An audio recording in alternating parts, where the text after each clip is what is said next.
Halo guys, kali ini gue masih akan membahas anime Initial D. Nah, di review sebelumnya, gue udah bahas soal cerita dan sinopsis singkatnya. Nah, sekarang yang akan gue bahas adalah tentang kelebihan dan kekurangan anime Initial D. Ya, walaupun sebenarnya agak susah diteliti, tapi gue akan coba ya. Kalau kalian nantinya punya pendapat sendiri, silakan tinggalkan komentar kalian di kolom komentar. Oke, ini dia pembahasannya. Pada season pertama, Initial D didirect oleh Shin Misawa. Lalu pada season kedua didirect oleh Shinichi Masaki. Season ketiga didirect oleh Fumitsugu Yamaguchi. Season keempat oleh Sueno Tominaga. Season kelima dan terakhir oleh Mitsuo Hashimoto.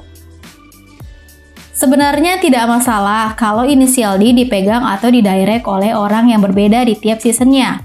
Tapi, ada hal-hal mendasar yang membuat Initial D kehilangan ciri khas di beberapa season akibat didirect oleh orang yang berbeda. Misalnya, perubahan wajah dan penampilan beberapa tokoh. Bahwa ada beberapa tokoh yang sulit dikenali. Dan yang lebih membuat heran adalah di beberapa season, tokoh-tokoh ini malah mengalami perubahan penampilan. Ya, sebenarnya sih tidak terlalu masalah. Karena memang masih masuk akal tokoh-tokoh ini berubah image-nya. Tapi, agak aneh untuk ukuran anime. Biasanya, banyak tokoh di anime-anime populer lainnya tidak mengalami banyak perubahan penampilan supaya tidak kehilangan ciri khas atau karakteristiknya.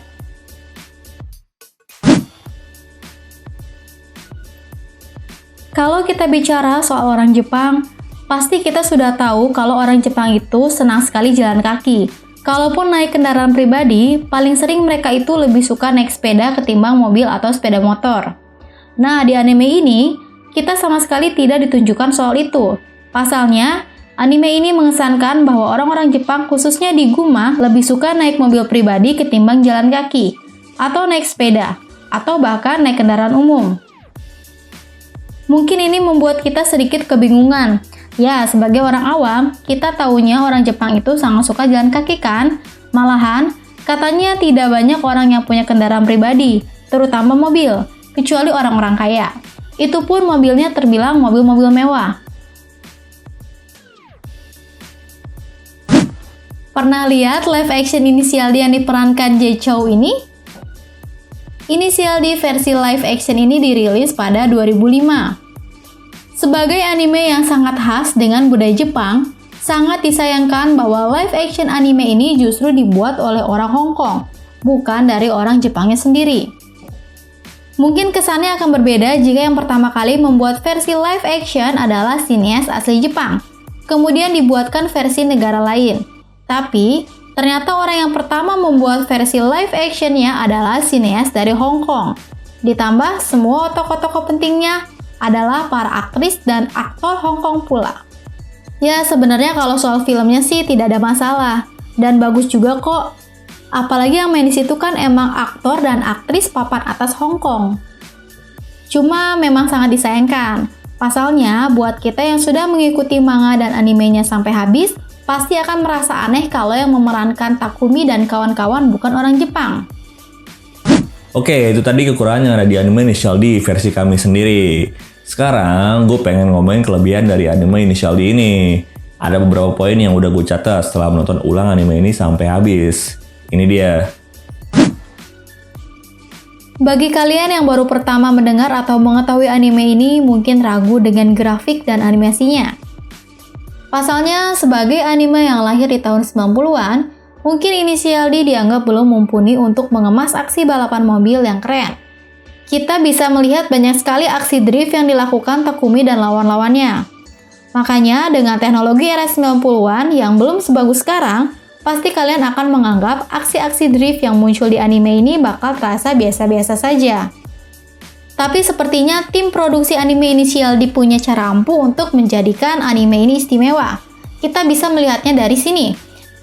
Saat bagian percakapan antar tokoh, kita diperlihatkan grafik standar layaknya anime 90-an pada umumnya.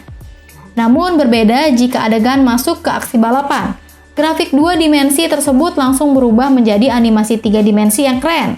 Tujuannya adalah untuk menonjolkan detail, spesifikasi mobil, serta gerakan yang alami saat mobil-mobil tersebut melakukan manuver serta aksi driftingnya. Mungkin ini menjadi hal yang paling mendasar jika kita mulai menonton anime ini dari awal. Apa hubungan judul inisial D dengan Takumi sebagai tokoh utama? Atau apa hubungannya judul inisial D dengan mobil AE86 yang menjadi simbol kuat anime ini? Secara umum, kita pasti memikirkan dan mencari tahu makna inisial D tersebut selagi kita menonton tiap episodenya. Tapi sayangnya kita tidak bisa dengan jelas mendapatkan informasi soal itu. Semakin kita bingung, tentu akan membuat kita semakin penasaran dengan maksud tersembunyi sang kreator. Ini bisa jadi kelebihan yang dimiliki oleh anime ini. Nah, perkara makna judul inisial D, kita hanya diperlihatkan informasi saat Takumi diajak bergabung dengan tim bentukan Ryosuke yang bernama Project D. Dari sini sang kreator memberikan penekanan makna pada huruf D-nya saja. Dengan begitu, kita hanya perlu mencari tahu makna huruf D dalam judul. Satu-satunya penjelasan mengenai makna huruf D tersebut adalah perkataan Ryosuke berikut. Project D のイニシャル、ドリームに込めた俺の夢だから。Jadi, huruf D yang terdapat dalam judul bermakna dream atau mimpi. Layaknya anime bergenre sepak bola yang menginformasikan segala hal tentang sepak bola, atau anime bergenre fantasi yang menginformasikan tentang mitos-mitos atau cerita legenda, anime inisial D menginformasikan tentang semua hal yang berhubungan dengan mobil beserta modifikasinya. Malahan bukan hanya tentang mobil saja, melainkan kita bisa memperoleh informasi yang jelas mengenai teknik mengemudi yang biasa dilakukan pembalap jalanan maupun pembalap profesional. Hal itu menjadi kelebihan yang dimiliki anime ini. Dan mungkin saja, entah sudah berapa banyak orang yang awalnya tidak terlalu menyukai dunia mobil, namun setelah menonton anime ini mereka jadi suka betulan. Jangan samakan anime ini dengan film-film yang mengangkat tema balapan jalanan lainnya. Meski anime ini bertemakan balapan jalanan, namun seolah-olah dikemas dengan cara yang baik.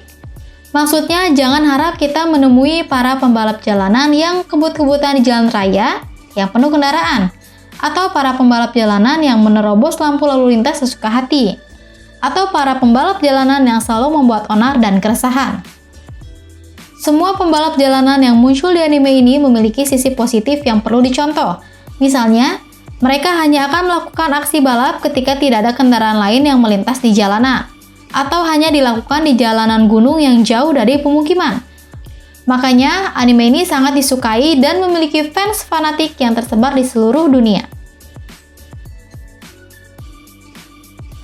Pernahkah kalian menemukan nama merek barang yang diplesetkan penamaannya ketika muncul di sebuah anime? Ya, mungkin itu salah satu cara untuk mengakali pelanggaran hak cipta dari barang-barang yang tidak menjadi sponsor anime tersebut. Nah, berbeda dengan anime lain yang harus memplesetkan nama merek di setiap adegannya, anime inisial D justru tidak melakukannya, terutama pada penyebutan nama-nama merek mobil yang muncul. Di sini sang kreator cukup jenius, dengan hanya menyebutkan nama populer dari mobil tersebut. Jadi bukan menyebutkan nama produsen mobil terkait. Dengan cara ini, para penikmat anime inisial D punya banyak informasi mengenai mobil-mobil keren beserta kemampuannya dalam balapan. Nah, itu tadi review anime inisial D yang kedua. Gimana? Semakin bikin kalian penasaran pengen nonton kan? Nah, untuk selanjutnya, gue masih akan membahas inisial D lagi dengan bahasan mobil-mobil keren yang muncul di anime ini, serta bagaimana bentuk aslinya di dunia nyata. Jadi tonton terus ya anime di Sayupi TV. Sampai jumpa di episode selanjutnya. Gue pamit. Bye. Hai, cek selalu playlist di kanal ini supaya kamu bisa tonton video kami sesuai dengan tema yang pengen kamu tonton.